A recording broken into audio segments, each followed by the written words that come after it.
저는 장관님 개인적으로는 참 호감이 많은 사람인데 왜 순직 해병 사건에 대해서는 수많은 그 물증이 추가로 제출되고 있음에도 불구하고 오늘은요 임성근 사단장하고 대대장하고 통화한 내용이 육성과 녹취록이 다 떴어요. 그 친구가 수영하지 않냐? 예, 수영 잘 한다고 합니다. 어? 덩치도 좋고 수영도 잘 한다고 합니다. 아, 알았다. 거기에 임성근 사단장의 말씀에 이 해석을 해보면 사전에 수승수색을 알았을 가능성이 대단히 높습니다. 그러니까 제가 이걸 가지고 검찰에 지금 이렇게 하라 저렇게 하라 뭐 이렇게 구체적인 이거야말로 나중에 이 불법적인 수사지라고 간섭이라고 하시지 않겠습니까? 그러니까 좀 기다려봐 주시면. 저는 장관님 개인적으로는 참 호감이 많은 사람인데 왜 순직 해병 사건에 대해서는 수많은 그 물증이 추가로 제출되고 있음에도 불구하고 요지부동이신가 참 많이 답답합니다. 확실한 혐의자는 수사 의뢰, 지휘 책임 관련 인원은 징계로 하는 것도 검토해 주십시오. 지난 8월 1일 박진희 전 국방부 장관 군사보좌관이 김계환 해병대 사령관에게 보낸 메시지 중 일부입니다. 명백하게 수사 지침 하달하는 거죠. 그리고 이종섭 전 장관께서 해병대 순직 해병 처리 과정에서 해병대 수단함뿐만이 아니라 국방부 조사본부 그리고 국가인권위원회까지 전방위적으로 개입한 상황이 속속 드러났고요. 오늘은요 임성근 사단장하고 대대장하고 통화한 내용이 육성과 녹취록이 다 떴어요. 거기에 임성근 사단장의 말씀에 이 해석을 해보면 사전에 수승수색을 알았을 가능성이 대단히 높습니다. 그리고요 해병대 수사단이 해병대 사망 사건 조사를 끝내고 사건을 경북경찰청에 이첩한 직후에 대통령실 국가안보실과 해병대 사령관 쪽 간에 전화 통화가 있었던 사실이 확인되었습니다. 해당 통화 직후에 국방부는 사건을 되가져가겠다 이렇게 경찰에 통보했어요. 그런데 사건 회수에 대통령실의 개입이 있었다고 볼 수 있는 유력한 정황이지만 군 검찰은 당시 통화와 관련해서 어떤 조사도 하지 않았습니다. 시간대별로 살펴보면요. 해병대 수사단이 2일 오전 11시 50분에 사건 인척을 완료하고 경북경찰청을 빠져나왔어요. 1시간 1분 뒤인 오후 12시 51분 국가안보실에서 파견된 대령이 해병대 사령관 비서실장에 전화를 걸었지만 연결되지 않았습니다. 35분 뒤인 오후 1시 26분 비서실장이 대령에게 전화를 걸어서 통화가 이루어졌어요. 이 통화 24분 뒤인 오후 1시 50분 유재훈 국방부 법무관리관이 경북경찰청에 전화해서 사건 기록을 회수하겠다라고 밝혔어요. 그날 저녁 7시 20분에 국방부 검찰단은 경북경찰청에서 사건 기록을 되가져갔습니다.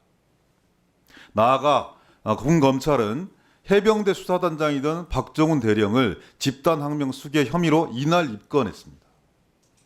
저녁 8시 40분께는 박 대령 보직 해임 심의위원회를 열기로 결정을 했습니다. 대통령실 국가안보실은 그동안 사건을 경찰에 이첩했다는 사실을 국방부로부터 보고도 받지 않았다. 이렇게 국회에서 계속 얘기를 했어요. 근데 다 거짓말임이 드러나고 있지 않습니까? 근데 군 검찰이 이런 통화 사실을 확인했음에도 불구하고 전혀 조사를 하지 않습니다. 대통령실과 해병대 쪽의 통화 내용에 대해서 전혀 조사하지 않아요. 아주 형식적이고 의례적인 서면 조사만 그냥 하고 말아요. 국민들이 납득할 수 있겠습니까? 이 상황을 장관님 재판 진행 중이기 때문에 재판을 지켜볼 수밖에 없다. 이렇게 말씀 주시고 그냥 넘어갈 수 있는 사안이라고 생각합니까? 그렇게 생각하세요, 장관님? 네, 답변을 합니까? 예, 계속 일문일답을 좀 해왔으면 좋겠어요. 아, 예, 예. 순직 해병 사건은 지금 말씀하신 게 우리 군 검찰의 이제 공소장 내용이지 않습니까? 그걸 변호인단 다 공개가 된 겁니다. 그만큼 저는 지금 기동민 의원님께서 말씀하신 것처럼 이게 숨김없이 다 있는 사실을 정리한 거고요. 이게 의해서 재판이 이루어질 거고 또 박대령 변호인단에서도 공격을 하고 그런 재판 절차가 있습니다. 그게 또 잘 아시다시피 뭐 경북 경찰청과 공수처에서도 다른 부분의 수사가 이루어지고 있고요.